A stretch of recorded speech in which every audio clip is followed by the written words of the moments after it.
नमस्कार, आप देख रहे हैं कैपिटल टीवी और मैं हूं आपके साथ वक्ता। खबरों की खबर में आपका स्वागत है। खबरों की खबर में आज बात करेंगे भगवान कृष्ण की जन्मस्थली मथुरा में कृष्ण मंदिर की, साथ ही पूरी कुंडली खंगालेंगे कि आखिर इस कृष्ण मंदिर के ईदगाह मस्जिद बनने की पूरी कहानी क्या है मथुरा मंदिर का सन 1670 कनेक्शन। मथुरा के कृष्ण मंदिर का मुद्दा अब तूल पकड़ने लगा है। एक बार फिर इस मुद्दे को हवा दी गई है और ये हवा दी है यूपी के डिप्टी सीएम केशव प्रसाद मौर्य ने। उन्होंने एक ट्वीट किया कि अयोध्या काशी भव्य मंदिर निर्माण जारी है, अब मथुरा की तैयारी है। इसी ट्वीट को उन्होंने जय श्री राम, जय शिव शंभू, जय श्री राधे कृष्ण के साथ टैग किया। डिप्टी सीएम ने यह ट्वीट क्या किया, कई लोगों के कान खड़े हो गए। सभी अपनी अपनी मादों से निकल आए और एक सुर में चिल्लाने लगे। कोई इसे लेकर हिंदुओं को धमकी देने लगा तो कोई नियम कानून की दुहाई देने लगा। दरअसल लंबी कानूनी और धरातली लड़ाई के बाद अयोध्या पर सुप्रीम कोर्ट का निर्णय आया जो हिंदुओं के पक्ष में रहा और राम मंदिर बनने का रास्ता साफ हुआ, जहां भव्य राम मंदिर का निर्माण जारी है। भगवान श्री राम का ये भव्य मंदिर खड़ा होकर आने वाले वक्त में भारत की नई पहचान बनेगा, जिसके लिए 90 के दशक में कई कार सेवकों ने बलिदान दिया। पिछले लगभग 500 वर्षों में कई बार हिंदू मुस्लिम संघर्ष हुआ और अदालत में लंबी कानूनी लड़ाई लड़ी गई, लेकिन बाबरी ढांचे के विध्वंस के बाद मर्यादा पुरुषोत्तम की जन्मभूमि उन्हें वापस मिल गई, जहां राम मंदिर का निर्माण किया जा रहा है। वहीं दूसरी तरफ काशी में बाबा विश्वनाथ मंदिर का भी भव्य निर्माण चल रहा है। 13 दिसंबर 2021 को प्रधानमंत्री नरेंद्र मोदी अपने संसदीय क्षेत्र में काशी विश्वनाथ कॉरिडोर का उद्घाटन करेंगे। वहीं यूपी में अगले साल चुनाव हैं और इसे देखते हुए मथुरा भगवान कृष्ण जन्मभूमि मंदिर का मामला अभी और आगे बढ़ेगा, क्योंकि अब इसे राजनीतिक रंग भी दिया जा चुका है। डिप्टी सीएम केशव प्रसाद मौर्य ने एक हुंकार क्या छोड़ी, कई सांप अपने बिल में से निकलकर बाहर आ गए और जहरीली फुंकार छोड़ने लगे। इसमें पहला नाम जुड़ा उत्तर प्रदेश संभल से समाजवादी पार्टी के सांसद शफीकुर रहमान बर्क का। शफीकुर रहमान ने जहर उगलते हुए कहा कि भारत में 40 करोड़ से ज्यादा मुस्लिम हैं और इन्हें कमजोर ना समझा जाए। उन्होंने ये भी कहा कि मथुरा में अयोध्या जैसे हालत पैदा किए जा रहे हैं। अगर इस बार ऐसा हुआ तो मुस्लिम अपनी कुर्बानी दे देंगे। बर्क का ये बयान सोशल मीडिया में काफी वायरल हो रहा है। डिप्टी सीएम केशव प्रसाद मौर्य को लेकर बर्क ने कहा कि जो कुछ भी हो रहा है वो आईन यानी कानून के खिलाफ हो रहा है। केशव प्रसाद मौर्य कुछ भी कह रहे हैं वो ताकत के बलबूते पर ही कहना चाहते हैं। वो मुसलमानों को कमजोर समझ रहे हैं, मुसलमान कमजोर नहीं है।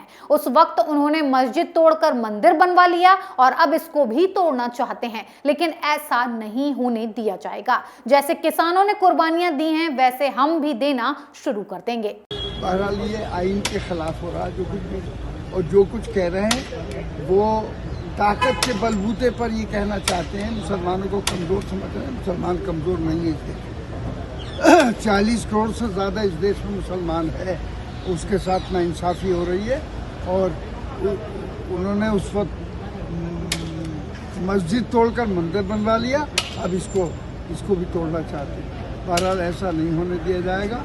इस सिलसिले में मुसलमान अपनी बहरहाल कुर्बानी देगा और इसको रोकने की कोशिश करेगा। तो कुर्बानी से आपका क्या मतलब है कि कुर्बानी किस तरह से देगा? आप कह रहे हैं कि मुसलमान कमजोर नहीं है। किसानों ने कुर्बानी दी है, अभी हम भी देनी शुरू कर दें।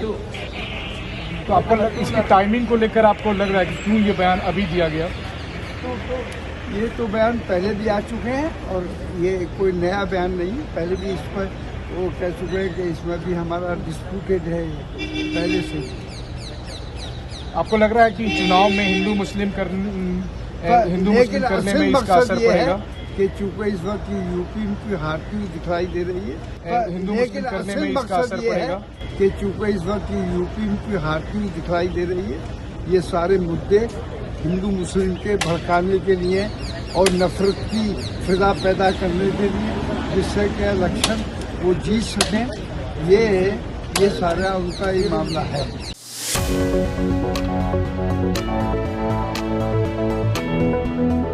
शफीकुर रहमान बर्क के लिए ये कोई नई बात नहीं है। वे इससे पहले भी कई बार जहरीले बयान दे चुके हैं। इसी साल अगस्त में उन्होंने तालिबान की तारीफ करते हुए कहा था कि तालिबान एक ऐसी ताकत है जिसने रूस और अमेरिका जैसी शक्तिशाली देशों को भी अपने देश पर कब्जा नहीं करने दिया है।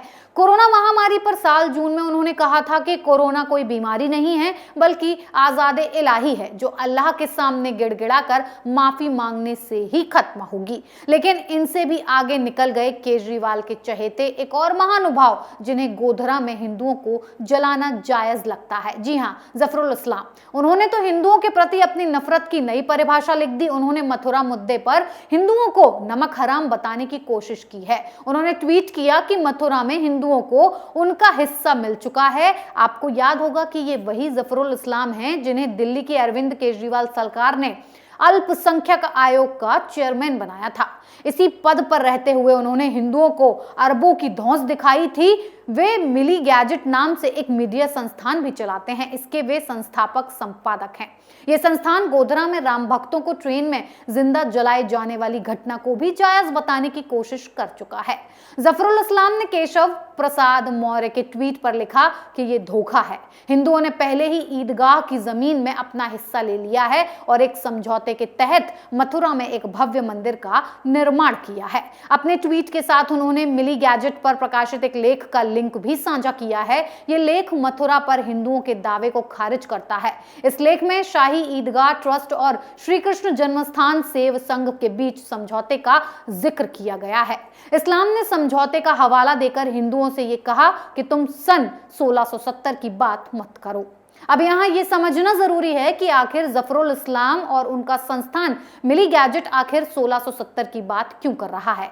वहीं आखिर मथुरा पर किस समझौते की बात कही जा रही है। दरअसल सन 1670 ही वो मनहूस और दुर्भाग्यशाली साल था जब मुगल शासक औरंगजेब ने मथुरा के कृष्ण मंदिर को ध्वस्त कराया था और उसके स्थान पर ईदगाह मस्जिद बनवाई थी। ये पहली बार नहीं था जब इस्लामी आक्रांताओं ने ऐसा किया हो। औरंगजेब का सूबेदार अब्दुल नबी खान पहले से ही मथुरा में तबाही मचाता रहा था। उससे पहले सन 1017 से 18 में महमूद गजनी ने मथुरा पर हमला बोला था और कई मंदिरों को ध्वस्त करके कईयों को जला डाला था। मथुरा का जिक्र पाणिनि ने अपने संस्कृत व्याकरण की पुस्तक में भी किया है। प्राचीन काल में मथुरा एक भव्य शहर हुआ करता था जहां ब्राह्मणों की अच्छी खासी जनसंख्या थी। जैन और बौद्ध समुदाय की भी इस स्थल में खासी आस्था थी। वामपंथी इतिहासकार भी मानते हैं कि ईसा से 600 वर्ष पूर्व तक के इस शहर के लोकप्रिय होने के प्रमाण मिलते हैं। इस जगह के कृष्ण जन्मभूमि होने के तमाम साक्ष्य भी मिले हैं, लेकिन इन साक्ष्यों को उसी तरह नजरअंदाज किया जा रहा है जैसे अयोध्या के मामले में किया जा रहा था। मथुरा में श्री कृष्ण जन्मभूमि की 13.37 एकड़ जमीन पर बने शाही ईदगाह मस्जिद पर हिंदुओं का दावा नया नहीं है और न ये अभी केशव मौर्य के कहने से शुरू हुआ है। राम मंदिर मुक्ति आंदोलन के साथ ही काशी और मथुरा को भी मुक्त कराने की बात चली थी। यहां तक कि आजादी के पहले 1935 में इलाहाबाद उच्च न्यायालय में काशी राजकुंड मथुरा में जन्मभूमि के अधिकार सौंपे गए थे, जहां बाद में 1951 में श्री कृष्ण जन्मभूमि ट्रस्ट बनाकर और यहां भव्य मंदिर के निर्माण का संकल्प लिया गया। लेकिन तब की कांग्रेस सरकार ने मुस्लिम वोटों के लालच में इसको नजरअंदाज कर दिया। आगे चलकर 1958 में श्री कृष्ण जन्म सेवा संघ का गठन हुआ। कानूनी तौर पर इस संस्था को जमीन पर मालिकाना हक हासिल नहीं था, लेकिन इसने ट्रस्ट के लिए तय सारी भूमिकाएं निभानी शुरू कर दी। इसके ठीक 10 साल बाद 8 अगस्त 1968 को वो कथित समझौता हुआ जिसका हवाला मिली गैजेट के लेख में जफरुल इस्लाम ने दिया है। दरअसल श्री कृष्ण जन्म सेवा संघ ने 1964 में पूरी जमीन पर नियंत्रण के लिए एक सिविल केस दाखिल किया था, लेकिन 1968 की तत्कालीन परिस्थितियों में शाही ईदगाह कमेटी और श्री कृष्ण ट्रस्ट के बीच एक समझौता हो गया। इसके अनुसार जमीन ट्रस्ट के पास रहेगी और मस्जिद के प्रबंधन का अधिकार मुस्लिम कमेटी को दे दिया गया। उसमें मुस्लिमों को शाही ईदगाह मस्जिद के प्रबंधन के अधिकार दे दिए गए। अब इसी समझौते को आधार बनाकर दावा किया जा रहा है कि ईदगाह मस्जिद पर पुनः दावा करने का कृष्ण भक्त हिंदुओं को कोई अधिकार नहीं, बल्कि ये समझौते का उल्लंघन करते हुए एक धोखा है। वहीं 6 दिसंबर नजदीक है। इसी दिन अयोध्या में बाबरी विध्वंस को अंजाम दिया गया था। वहीं चुनाव भी सामने हैं और केशव मौर्य ने इस मामले में हुंकार भर दी है। वहीं मथुरा में कुछ हिंदू संगठनों द्वारा शाही ईदगाह मस्जिद में श्री कृष्ण की प्रतिमा स्थापित करने के ऐलान ने पुलिस प्रशासन को सतर्क कर दिया। पुलिस प्रशासन लोगों से अपील कर रहा है कि वो 6 दिसंबर को होने वाले किसी कार्यक्रम में शामिल ना हो। धारा 144 पहले से ही लागू कर दी गई है। वहीं अल्पसंख्यक समुदाय के लोगों से भी संपर्क स्थापित किया गया है। दरअसल यूपी की तस्वीर साल 2017 के बाद बदल गई है। अब तक जहां मुस्लिम वोटों के आधार पर सरकार बनती थी, वहां अब हिंदू वोटों ने रंग दिखाया और साल 2017 में पूर्ण बहुमत के बाद बीजेपी की सरकार बनी और योगी आदित्यनाथ सीएम बने। उसके बाद अयोध्या मंदिर पर फैसला आया। बिना किसी हिंसा और बिना खून खराबे के अयोध्या में राम मंदिर का निर्माण कार्य शुरू हुआ। गोरखपुर में इंसेफ्लाइटिस से निपटना हो या कोरोना महामारी का कुशल नियंत्रण, मुख्यमंत्री योगी आदित्यनाथ की सभी कार्यों के लिए जमकर प्रशंसा हुई। जेवर एयरपोर्ट हो या पूर्वांचल एक्सप्रेसवे, इंफ्रास्ट्रक्चर में भी खूब काम हुए। ऐसे में चुनाव से पहले उत्तर प्रदेश में 45% मतदाता ओबीसी समुदाय से आते हैं और इनका 9% यादव समुदाय है। यादव समुदाय खुद को भगवान श्री कृष्ण का वंशज मानता है, लेकिन इसके बावजूद 3 बार मुख्यमंत्री रहे मुलायम सिंह यादव और 1 बार सीएम रहे उनके बेटे अखिलेश ने कभी मथुरा में श्री कृष्ण मंदिर निर्माण का मुद्दा नहीं उठाया।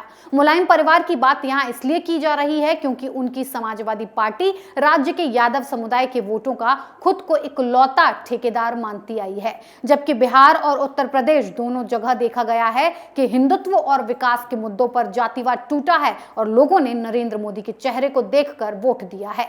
ऐसे में आज के माहौल में अखिलेश यादव का मथुरा में मंदिर निर्माण को लेकर नकारात्मक बयान देना उनके लिए परेशानी का सबब बन सकता है। अखिलेश यादव ने तंज कसते हुए कह डाला कि कोई नई रथ यात्रा या मंत्र भाजपा को अगले चुनाव में नहीं बचा सकती है। राज्यसभा सांसद हरनाथ सिंह यादव ने हाल ही में अखिलेश को चुनौती भी दी है कि वो मंच से सार्वजनिक रूप से ये बोले कि मथुरा भगवान श्री कृष्ण की जन्मभूमि है और अवैध तरीके से मस्जिद खड़ी हुई है। उन्होंने ये बोलने की चुनौती दी कि मथुरा में श्री कृष्ण की जन्मभूमि पूरी तरह मस्जिद से मुक्त होनी चाहिए। जाहिर है अखिलेश यादव ऐसा नहीं बोलेंगे। इसका सबसे बड़ा कारण है मुस्लिम तुष्टीकरण।